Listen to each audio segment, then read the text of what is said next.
आज की इस वीडियो में हम देखेंगे क्लास 12th का पॉलिटिकल साइंस का जो अपनी सेकंड बुक है, इंडिया वाली जो बुक है, इसमें हम 4th चैप्टर जो है वो देखने वाले हैं। ठीक है, इंडियन फॉरेन पॉलिसी, भारतीय विदेश नीति। और थोड़ा सा इसे समझिए आप ध्यान से।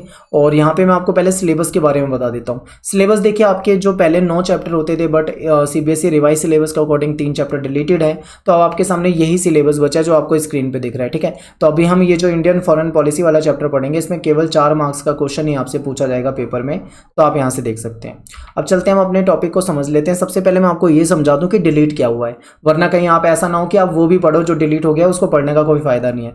यानी कि भारत के जो पड़ोसी देशों से रिलेशन थे वो आपको नहीं पढ़ने हैं, जैसे कि पाकिस्तान से, बांग्लादेश से, नेपाल से, श्रीलंका से, म्यांमार से, ये आपको नहीं पढ़ने हैं। अब आप सोचोगे कि भाई ये तो चैप्टर के अंदर पहले भी नहीं था, तो पढ़ना कैसे नहीं है। तो आप ये समझोगे ये ना जाने क्या इन्होंने सोच के टाइप किया है, क्योंकि इस चैप्टर में केवल पाकिस्तान और चाइना से ही रिलेशन दिए हुए हैं। इन सब से तो रिलेशन दिए भी नहीं है, लेकिन फिर भी अगर यहाँ पर डिलीटेड कह रखा है तो आपको ये नहीं पढ़ना है बिल्कुल भी।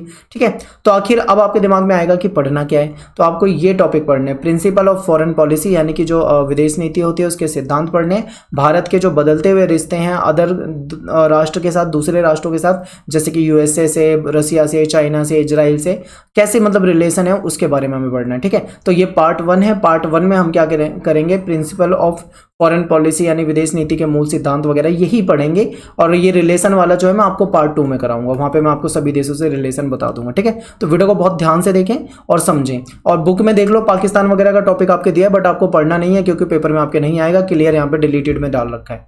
शुरू करते हैं टॉपिक को। विदेश संबंध का क्या मतलब है। अब देखिए, विदेश संबंध का क्या मतलब है। जैसे मान लो एक देश है, कोई भी देश है, अब उसका बहुत सारे देशों से व्यापार होता होगा, बहुत सारे देशों के साथ उसकी दोस्ती होगी, बहुत सारे देशों के साथ हो सकता है उसकी दुश्मनी भी हो। तो ये एक तरह से यही उसके विदेश संबंध है। तो जब कोई देश अपने पड़ोसी देश से या फिर किसी दूर के देश से कैसे संबंध रखता है, वही एक तरह से उसकी विदेश नीति हो जाती है। विदेश नीति जो है वो बदलती रहती है। कैसे बदलती रहती है, जब किसी देश में नेतृत्व बदलता है तो विदेश नीति में भी बदलाव आते हैं। एग्जाम्पल के लिए, अभी हमारे देश में जो पीएम है नरेंद्र मोदी, इससे पहले जो पीएम थे मनमोहन सिंह। ठीक है, इनसे पहले जो पीएम थे मनमोहन सिंह, तो उनके समय में विदेश नीति जो थी थोड़ी अलग रही होगी। अब के समय में विदेश नीति जो है वो अलग है। तो ऐसी ऐसी चीजें होती रहती है। जैसे जैसे नेतृत्व बदलता है किसी देश का, विदेश नीति और विदेशी संबंध भी बदल जाते हैं। वो उस नेता की सोच पे और उसके नेतृत्व पे डिपेंड करता है कि वो कैसा चाहता है। तो कोई देश अपने पड़ोसी देशों से या दूर के देशों से कैसे रिश्ते रखना चाहता है, यही कहलाता है कि उसका विदेश संबंध क्या है। किसी देश की विदेश नीति दूसरे देश के साथ उसके आर्थिक संबंधों, सामाजिक संबंधों, राजनैतिक संबंधों और सैनिक संबंधों से ही प्रदर्शित होती है या संबंधित होती है। भारत जो है उसने अपने विदेश नीति में सभी देशों की संप्रभुता का सम्मान और शांति कायम करने की बात की है। तो देखिए, दूसरे देशों की संप्रभुता का हम सम्मान करते हैं, दूसरे देशों के अंदरूनी मामलों में हम दखलंदाजी नहीं करते हैं। ठीक है, विभिन्न देशों के बीच में हम शांति स्थापित करने की बात करते हैं। अगर विभिन्न देशों के बीच में युद्ध जैसा माहौल हो या हालात बिगड़ रहे हो तो हम समझौता कराते हैं। आपको याद होगा, नेहरू ने समझौता करवाया था साउथ कोरिया और नॉर्थ कोरिया के बीच में, अगर आपको याद हो तो। ऐसे ही हमने और भी कई देशों के बीच में रिलेशन ठीक करवाने के प्रयास किए हैं। तो ये सब चलता रहता है। ठीक है, ये एक तरह से विदेश नीति या विदेश संबंध के तहत ही आ जाएगा। और अपनी सुरक्षा प्राप्त करने का लक्ष्य रखा है, यानी कि दूसरों की संप्रभुता का सम्मान भी करेंगे, शांति भी कायम करने का प्रयास करेंगे और अपनी सुरक्षा का भी ध्यान रखेंगे। ठीक है, तो ये हो जाएगा हमारा विदेश संबंध। तो विदेश संबंध को हम सीधा सीधा ऐसे कह सकते हैं कि कोई देश किसी दूसरे देश के साथ कैसे संबंध रखता है, वही उसके विदेश संबंध कहलाते हैं। कुछ देश ऐसे होते हैं जो बहुत व्यापार करते हैं, ठीक है, आते जाते रहते हैं एक दूसरे देशों में, उनकी कई सारी संधियां समझौते होते हैं। तो कुछ देश ऐसे भी होते हैं जो ज़्यादा व्यापार वगैरह नहीं करते, दूरी बना के रखते हैं, जैसे नॉर्थ कोरिया का आप एग्जाम्पल ले सकते हो। ठीक है, तो ये सभी देशों की जो विदेश संबंध होते हैं, नीति होती है, वो अलग अलग हो सकती है। तो अब बात कर लेते हैं नेहरू की विदेश नीति के मुख्य तत्व। तो जब नेहरू की विदेश नीति के मुख्य तत्व की बात आ जाए तो आपको ये 3 पॉइंट याद रखने हैं। ये 3 पॉइंट बहुत इंपॉर्टेंट है, बिल्कुल आपको याद रखने हैं। तो देखिए क्या था कि सबसे पहले तो ये है हमारा एक कि कठिन संघर्ष से प्राप्त संप्रभुता को बचाए रखना, यानी जो इतनी मुश्किल से, इतने संघर्ष के बाद हमको जो ये आज़ादी मिली है, इस आज़ादी को हमें बचाए रखना है। क्षेत्रीय अखंडता को बनाए रखना है। ठीक है, मतलब देश को टूटने नहीं देना है। तेज रफ्तार से हमें अपना आर्थिक विकास करना है, क्योंकि आपको पता है नेहरू उस समय की बात करें तो देश आज़ाद हुआ था, देश में गरीबी थी, टेक्नोलॉजी का अभाव था, बहुत मतलब समस्याएं थी, उस समय के हिसाब से आर्थिक विकास बहुत बड़ी चुनौती थी। तो ये भी एक उसका मेन लक्ष्य रखा गया है। तो ये आपको 3 पॉइंट याद रहेंगे। चलते हैं आगे, देखते हैं भारत की विदेश नीति के मूल सिद्धांत, या फिर मैं आपसे कह दूं भारत की विदेश नीति के सिद्धांत। यही टॉपिक आपको दिखा था, अगर आपको यहाँ पे याद हो, जब मैं आपको सिलेबस दिखा रहा था तो यहाँ पे आपको ये जो फॉरेन पॉलिसी के जो प्रिंसिपल्स हैं तो यही हो जाएगा आपका यहाँ पे, ठीक है। तो भारत की विदेश नीति के मूल सिद्धांत, तो देखिए इसमें क्या क्या है, हमारी विदेश नीति के मूल सिद्धांत क्या है। तो सबसे पहले देखिए हमारी विदेश नीति में एक चीज़ ये है कि हमें अपने सामाजिक, आर्थिक और राजनीतिक विकास को बढ़ावा देना है, बढ़ाना है।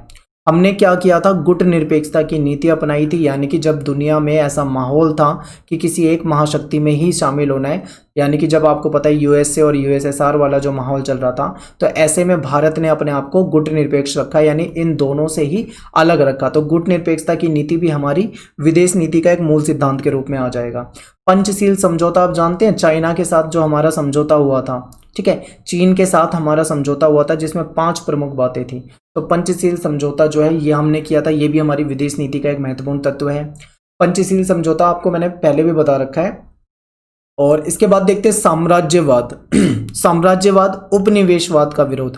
हमने हमेशा से साम्राज्यवाद को गलत माना है, उपनिवेशवाद को विरोध किया। उपनिवेशवाद का मतलब जैसे आपने देखा है कि अंग्रेजों ने क्या करा था, दुनिया के बहुत सारे देशों को अपना गुलाम बना लिया था और भारत भी उनका गुलाम था। तो एक तरह से हम उनके उपनिवेश थे। तो हमने इस गुलामी का और इस उपनिवेशवाद वाले सिस्टम का बिल्कुल विरोध किया। साम्राज्यवाद, कुछ देश ऐसे होते हैं कि दूसरे देशों को अपने कब्जे में ले लेते हैं, वहां पे फिर उनको प्रभावित करते हैं, फिर किसी और देश को कब्जे में ले लेते हैं, यानी अपना साम्राज्य जो है बढ़ाते जाते हैं। तो हमने इस नीति का भी विरोध करा। तो साम्राज्यवाद का विरोध और उपनिवेशवाद का विरोध करना भी भारत की विदेश नीति का ही एक मूल सिद्धांत आप कह सकते हो। विश्व के लिए शांति का प्रयास करना, तो ये एक बहुत इंपॉर्टेंट पॉइंट है कि भारत एक शांति प्रिय देश है और हम विश्व में शांति के प्रयास के लिए हमेशा से प्रयत्नशील रहते हैं। एक है लोकतंत्र का सम्मान। आपको पता है दुनिया का सबसे बड़ा लोकतांत्रिक देश जो आता है उसमें भारत का नाम आता है। तो हम लोकतंत्र का सम्मान करते हैं, लोकतंत्र हमारे देश में है, ठीक है। तो आप ये भी कह सकते हो पॉइंट। मानव अधिकारों का सम्मान, मानव अधिकारों का सम्मान किया जाता है भारत में। विभिन्न देशों के बीच शांति, मित्रता बढ़ाना, ये भी हमारा एक मूल सिद्धांत कह सकते हो विदेश नीति का, ठीक है।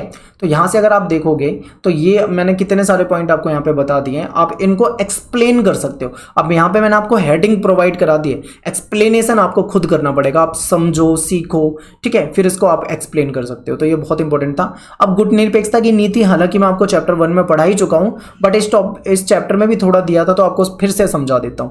तो गुट निरपेक्षता की नीति को समझिए। दूसरा विश्व युद्ध जब खत्म हुआ था 1939 से 45 वाला जो युद्ध था, ये वर्ल्ड वॉर जब सेकंड खत्म हुआ था, तो उसके बाद सारी दुनिया जो थी 2 गुटों में बट गई थी, 2 खेमों में बट गई थी।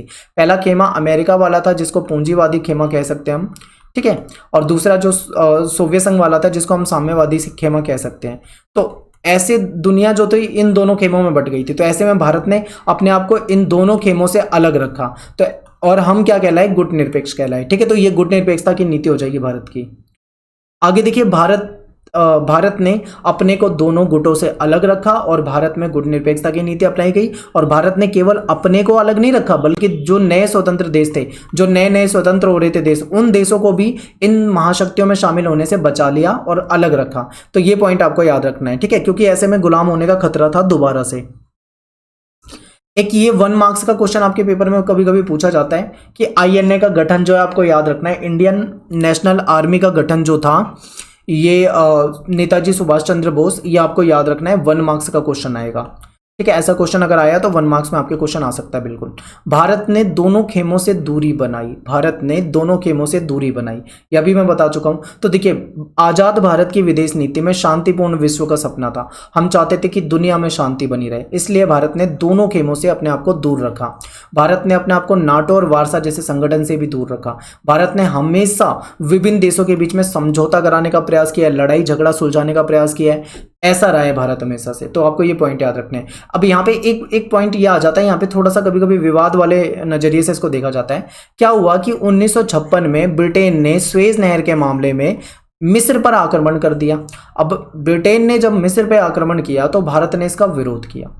याद रखें, जब 1956 में ब्रिटेन ने मिस्र पर आक्रमण किया तो भारत ने इसका विरोध किया, लेकिन इसी साल जब सोवियत संघ ने हंगरी पर आक्रमण किया तो भारत ने इसका विरोध नहीं किया। यहाँ पे पता है जो पर्यवेक्षक होते हैं, जो एक्सपर्ट वगैरह होते हैं, वो भारत का विरोध करते हैं। वो कहते हैं कि भारत जो है गुटनिरपेक्षता की नीति का एक तरह से मतलब भारत का जो मतलब सिस्टम है उनको समझ नहीं आता। वो कहते हैं कि भारत हमेशा से कहीं ना कहीं सोवियत संघ के टच में ज़्यादा रहा है, तो ये मतलब एक तरह से सही नहीं मानते इसको।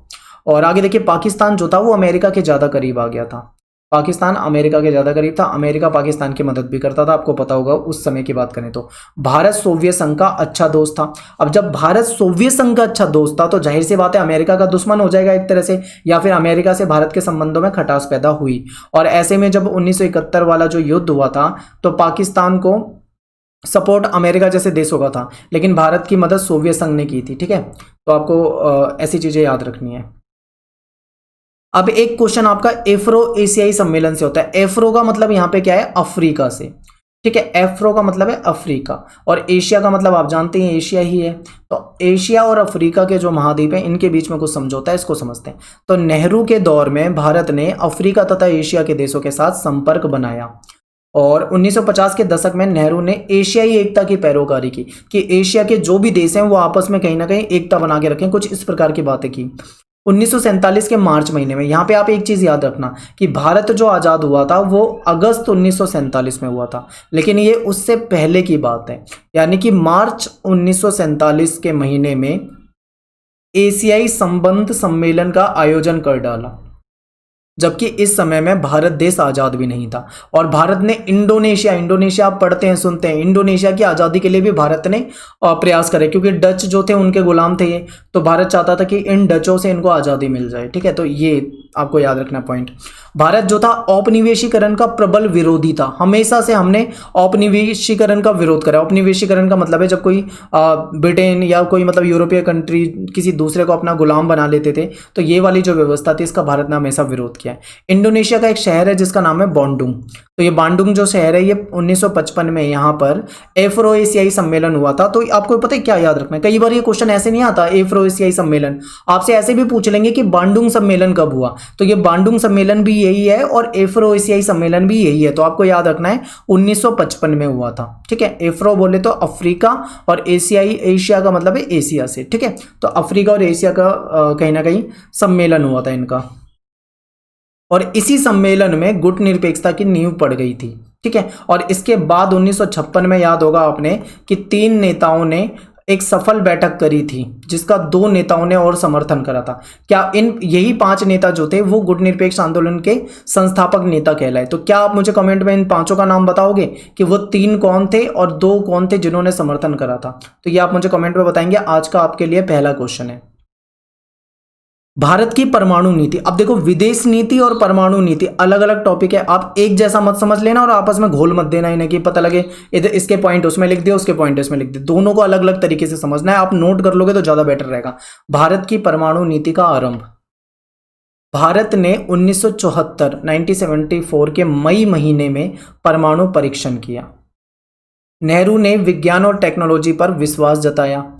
ठीक है, भारत की जो परमाणु नीति थी इसकी शुरुआत तो 1940 के दशक के अंतिम सालों में ही हो चुकी थी, और नेतृत्व में किसके हुई थी? होमी जहांगीर भाभा जो एक वैज्ञानिक थे, इनके नेतृत्व में इसकी शुरुआत हो गई थी भारत की परमाणु नीति। अब ये परमाणु नीति का मतलब क्या होता है? इसका मतलब होता है कि अपने परमाणु बम बनाना, जो कि अपनी सुरक्षा वगैरह के लिए हम बना सकते हैं, अपनी सेफ्टी के लिए बना सकते हैं। ठीक है, तो ये था। तो भारत जो था, भारत क्यों चाहता था परमाणु बम? तो भारत इसलिए चाहता था क्योंकि भारत को 1962 में एक बढ़िया झटका लग चुका था चीन के साथ। तो ऐसे में भाई बहुत ज़्यादा मांग उठ रही थी कि हमें भी अब परमाणु बम होने चाहिए, मतलब मजबूत होना चाहिए भारत देश से, सेना मजबूत होनी चाहिए, ये सब। और दूसरा हमारा पड़ोसी देश पाकिस्तान जो हमेशा मतलब जिससे तनातनी रहती है, तो ऐसे में कहीं ना कहीं एक देखा जाए तो हमारे पास भी हथियार होने चाहिए। तो भारत जो है वो शांतिपूर्ण उद्देश्यों तथा आत्मरक्षा के लिए अणु ऊर्जा चाहता है कि मान लो कहीं कल को कोई हम पे हमला करे तो हमारे पास अपने बचाव के लिए भी होने चाहिए। तो ये हमारा उद्देश्य ये नहीं है कि हम परमाणु बम बना लें और किसी दूसरे को उड़ा दें, ये उद्देश्य नहीं है, लेकिन अपनी सुरक्षा और अपनी आत्मरक्षा के लिए हम इसको रखना चाहते हैं। लेकिन सुरक्षा परिषद के जो स्थायी सदस्य हैं, कौन से स्थायी सदस्य? अमेरिका, चाइना, फ्रांस, ब्रिटेन, रसिया, ऐसे जो ताकतवर देश भी कहे जाते हैं, ये जो स्थायी सदस्य थे थे, इन्होंने क्या, ये नहीं चाहते थे कि भारत जैसे देश या अन्य देश परमाणु हथियार को बनाए या उनका परीक्षण करें। इसीलिए इन्होंने क्या करा, 1968 से ही प्रयास शुरू कर दिया था एक संधि, जिसको परमाणु अप्रसार संधि कहा जाता है, इसको थोपने की। और ये संधि थोप कर ये दिखाना चाह रहे थे कि ताकि ये देश ऐसे परमाणु हथियार ना बनाए। ठीक है, भारत ने इस संधि का, परमाणु अप्रसार संधि जो होता है, इसका विरोध करा। विरोध क्यों किया? देखिए, विरोध भारत ने इसका इसलिए किया क्योंकि ये संधि भेदभावपूर्ण थी। अब देखो, कुछ देश ऐसे हैं जो बहुत ताकतवर है, अपने तो वो परमाणु हथियार लेकर बैठे हुए हैं, बनाकर बैठे हुए हैं। अगर भारत जैसा कोई देश बनाता है तो उनको रोकते हैं, वो उस पर प्रतिबंध लगा देते हैं। तो भारत ने ये कहा कि हम कौन सा किसी को उड़ाने के लिए अपने बम बना रहे हैं, हम तो केवल अपनी आत्मरक्षा के लिए, अपनी सुरक्षा के लिए, अपने देश के लिए बना रहे हैं, ताकि कल को किसी दूसरे से खतरा हो तो हम अपने आप को बचा तो पाएं। तो ये उद्देश्य था, इसीलिए भारत ने संधि का विरोध किया था कि हम भाई नहीं मानेंगे संधि, हम बनाएंगे, हम पे जबरन संधि मत थोपो, क्योंकि ये संधि जो है ये भेदभावपूर्ण है, ये आपको याद रखना है। अब ये 1 मार्क्स का क्वेश्चन आपसे आ सकता है कि अरब इजराइल युद्ध, ये 1973 डेट याद रखनी है आपको। जब अरब इजराइल युद्ध हुआ तो पूरी दुनिया में तेल के लिए हाहाकार मच गया, क्योंकि जो अरब कंट्रीज हैं वही तेल उत्पादक हैं एक तरह से, इनसे तेल खरीदते हैं दुनिया के दूसरे देश जो हैं। तो यहाँ पे तेल के लिए हाहाकार मच गया। अब जब तेल के लिए हाहाकार मचेगा तो सबसे ज़्यादा जो असर पड़ता है वो होता है महंगाई पर, यानी भारत में महंगाई बढ़ी और आर्थिक संकट जो था वो भी सामने आया। ठीक है, तो ये पॉइंट आपको याद रखना है। अब एक क्वेश्चन आपके पेपर में बहुत ज़्यादा पूछा जाता है, क्वेश्चन पूछा जाता है कि सीटीबीटी जो है, सीटीबीटी का पूरा नाम बताओ। तो इसको कॉम्प्रिहेंसिव टेस्ट बैंड ट्रीटी कह सकते हैं, आप इंग्लिश में याद कर सकते हो, हिंदी में। अब आपके लिए दूसरा क्वेश्चन है, सेकंड क्वेश्चन आज की वीडियो का, इस कॉम्प्रिहेंसिव टेस्ट बैंड ट्रीटी को हिंदी में क्या कहते हैं? मैंने आपके सामने इंग्लिश में लिख रखा है, अब आप मुझे कमेंट में बताएंगे कि इसको हिंदी में क्या कहते हैं। ठीक है, सीटीबीटी को। तो यहाँ पे आपको 1 और 2 टॉपिक मेन खत्म हो गया। अब भारत की परमाणु नीति को थोड़ा सा समझ लो, यहाँ पे हमारा चैप्टर का पार्ट 1 खत्म हो जाएगा। तो परमाणु नीति क्या है? देखो, भारत जो है अपनी आत्मरक्षा के लिए परमाणु हथियार रखेगा। क्लियर है, हमारा उद्देश्य किसी को नुकसान पहुंचाना नहीं है, बस केवल अपनी आत्मरक्षा के लिए। दूसरा, इन हथियारों का प्रयोग पहले नहीं करेगा। भारत ने ये कसम खा रखी है, या फिर हमारी नीति ऐसी है कि हम कभी भी अपने परमाणु हथियारों का पहले प्रयोग नहीं करेंगे किसी पे। ठीक है ना, आत्मरक्षा के लिए बनाए हम नहीं है। परमाणु अप्रसार संधि का विरोध करा, ये भी हमारी परमाणु नीति में है, क्योंकि भाई क्यों हम पे जबरन ये संधि थोपी जा रही है, जबकि ताकतवर देशों ने ये हथियार बना रखे हैं, तो इसका भी विरोध किया, ये भी आ जाएगा। शांति उद्देश्यों के लिए अणु शक्ति बनाना या बनाना चाह रहे थे, या बनाया हमने। ठीक है, जो निरस्त्रीकरण है उसके लिए भारत तैयार था, यानी कि जब दुनिया के सभी देश हथियार को घटाएंगे तो हम भी तैयार हैं। लेकिन अगर कोई ये कहेगा कि 5 देश को के पास पहले से है तो उनको रखने की छूट है और तुमको नहीं रखने दिया जाएगा, तो ये भेदभावपूर्ण नीति हो जाएगी। इसका विरोध किया भारत ने। ठीक है, तो यहां से हमारा जो चैप्टर था, चैप्टर का पार्ट 1 जो था वो खत्म हो गया है। और आपको पाकिस्तान वगैरह वाले टॉपिक नहीं पढ़ने आपकी बुक में, क्योंकि वो डिलीटेड है, ध्यान रखना इस चीज को। पार्ट 2 जो आएगा उसमें रिलेशन करा दूंगा सारे। ठीक है, तो मिलते हैं नेक्स्ट वीडियो में। थैंक्स फॉर वॉचिंग, सभी को जय हिंद, जय भारत।